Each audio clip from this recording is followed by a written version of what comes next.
ये कहानी है म्यू नाम के लड़के की और उसकी दोस्त एन की। एक दिन एन अचानक गायब हो जाती है। 8 साल बीत जाते हैं लेकिन एन का अब तक कुछ पता नहीं चला। पुलिस वाले हार मान लेते हैं और वो घोषणा कर देते हैं कि एन इज डेड।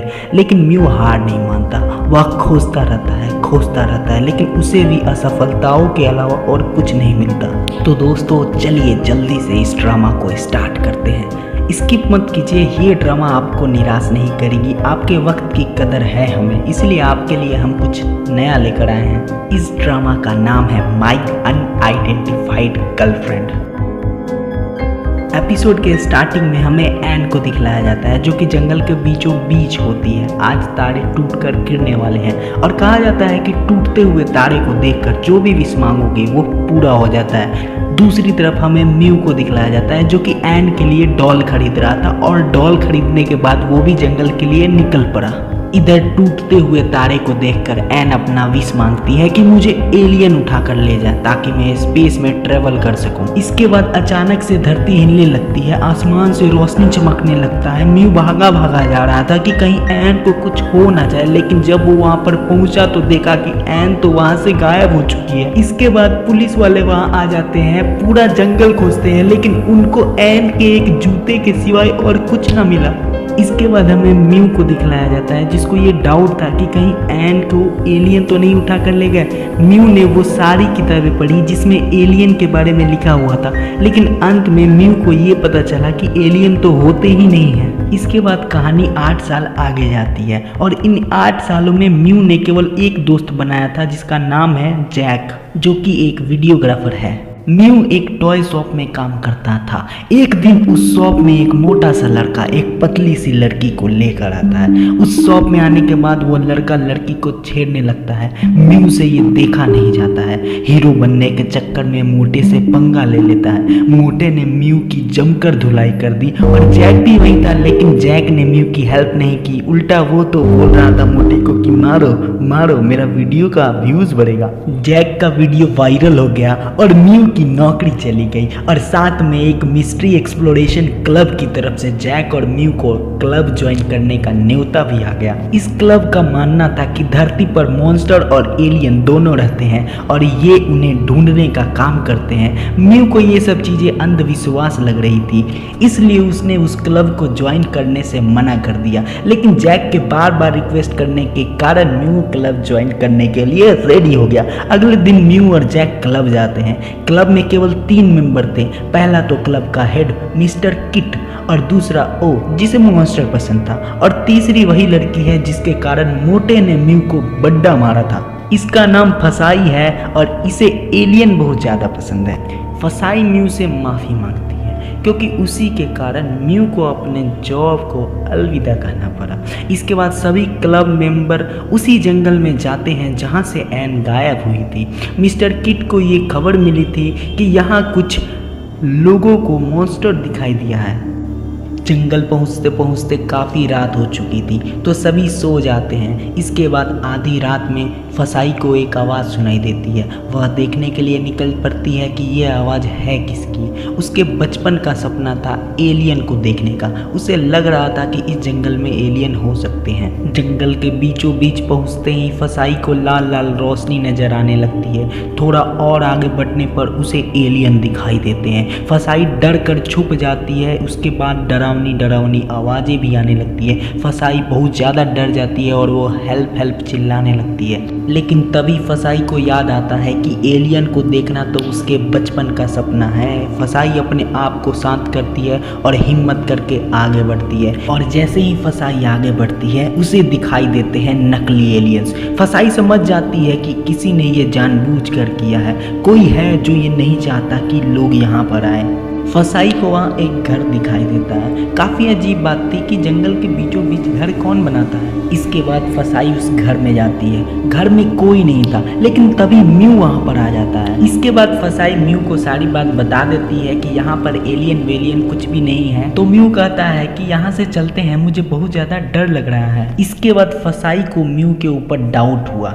आधी रात में इस घने जंगल में म्यू जो कि डरपोक है, उसने मुझे इतनी जल्दी कैसे ढूंढ लिया। फसाई म्यू से पूछती है कि क्या वो तुम हो जिसने पूरे शहर में एलियंस की अफवाह फैलाई है। म्यू कहता है कि मुझे ऐसा करना पड़ा लोगों को इस जगह से दूर रखने के लिए। 8 साल पहले मेरी दोस्त एन इसी जंगल में गायब हो गई थी और अब तक उसका कुछ अता पता नहीं है। इसके बाद म्यू और फसाई वहां से जाने लगते हैं, लेकिन तभी जमीन हिलने लगती है, आसमान चमकने लगती है। म्यू को याद आता है कि ठीक ऐसा ही हुआ था जब एन गायब हुई थी। इसके बाद फसाई और म्यू गिरकर बेहोश हो जाते हैं। सुबह होती है, दोनों होश में आते हैं। इसके बाद दोनों उठते हैं और वहां से जाने के लिए निकलते हैं तो म्यू देखता है कि एक भी पेड़ पर एरो के निशान नहीं है। इसके बाद म्यू फसाई को बताता है कि लगता है कि हम लोग इस जंगल में खो गए हैं। इसके बाद म्यू जैक को फोन लगाता है और उससे कहता है कि हम लोग जंगल में गुम हो चुके हैं। तभी म्यू की फोन की बैटरी खत्म हो जाती है और उसका मोबाइल बंद हो जाता है। जैक ये बात ओ को बताता है और उसे म्यू और फसाई को ढूंढने के लिए कहता है, लेकिन ओ कहता है कि मुझे नहीं लगता कि वो दोनों अभी तक जिंदा होंगे, मॉन्स्टर उन्हें खा गया होगा। फिर जैक उसे गुस्से से रिक्वेस्ट करता है तो ओ कहता है कि ठीक है, अगर तुम इतना गिड़गिड़ा ही रहे हो तो मैं उन्हें ढूंढने चलूँगा। इसके बाद ओ अपने मुंह पर कीचड़ लगाता है और फिर जैक के मुंह पर भी पूरा कीचड़ लगा देता है और कहता है कि इससे जानवरों को लगेगा कि हम उन्हीं के बिरादरी वाले हैं। इसके बाद हमें म्यू और फसाई को दिखलाया जाता है जो कि जंगल से बाहर निकलने की कोशिश कर रहे थे। फिर हमें मिस्टर किड को दिखलाया जाता है जो कि जंगल में आने की कोशिश कर रहे थे, लेकिन रेंजर्स ने उन्हें जंगल में घुसने से मना कर दिया। फिर सीन शिफ्ट होता है और हमें जैक और ओ को दिखलाया जाता है। जैक ओ से पूछता है कि अभी और कितना टाइम लगेगा, हम लोग कब से चल रहे हैं, मैं तो पूरा थक गया हूँ। तो ओ कहता है कि लगता है कि हम लोग कब से गोल गोल घूम रहे हैं, शायद हम लोग भी खो गए हैं। इसके बाद जैक पूरा पागल हो जाता है।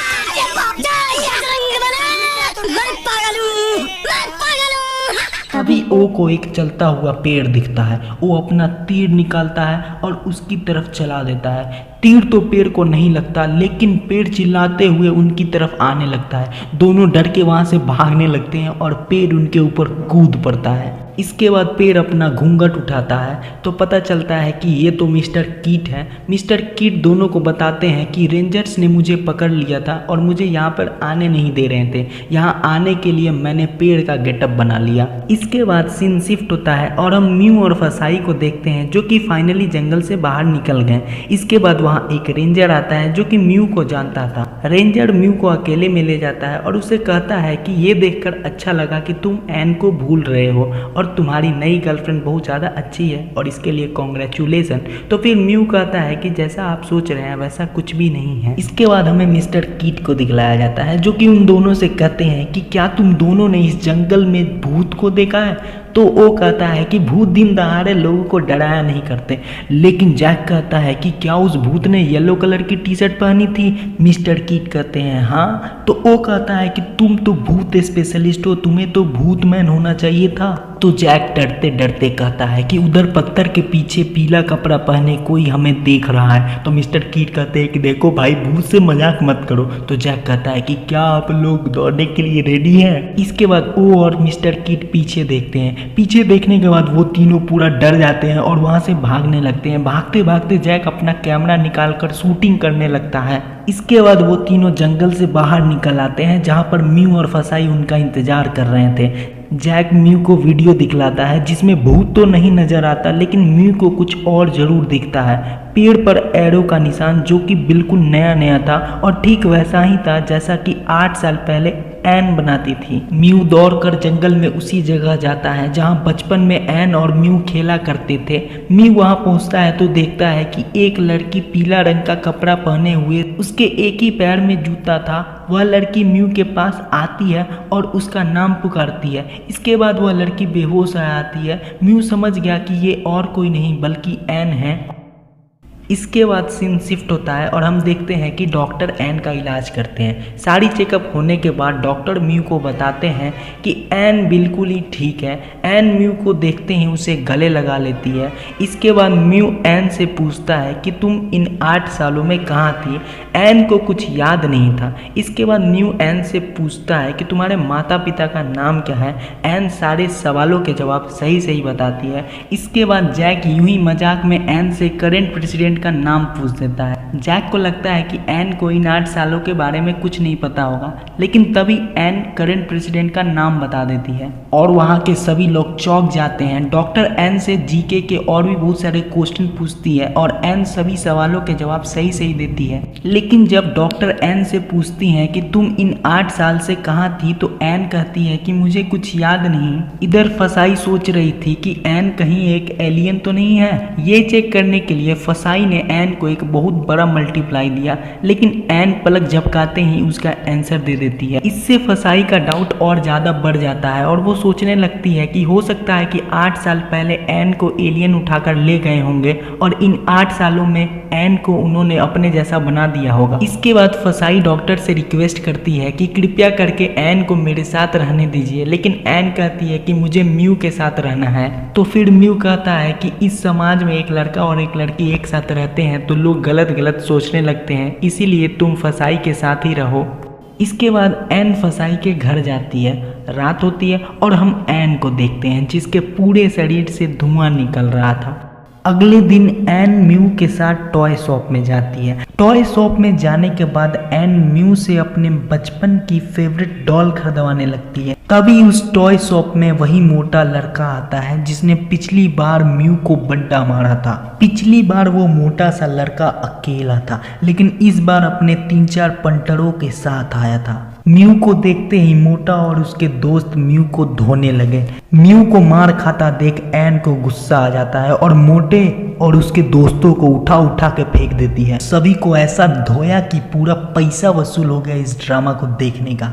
एन के अंदर सुपरमैन वाली शक्ति आ गई थी, यानी कि फसाई का शक सही था। ये इंसान तो नहीं है, आगे देखना पड़ेगा कि ये या फिर एलियन हो सकती है या फिर मॉन्स्टर।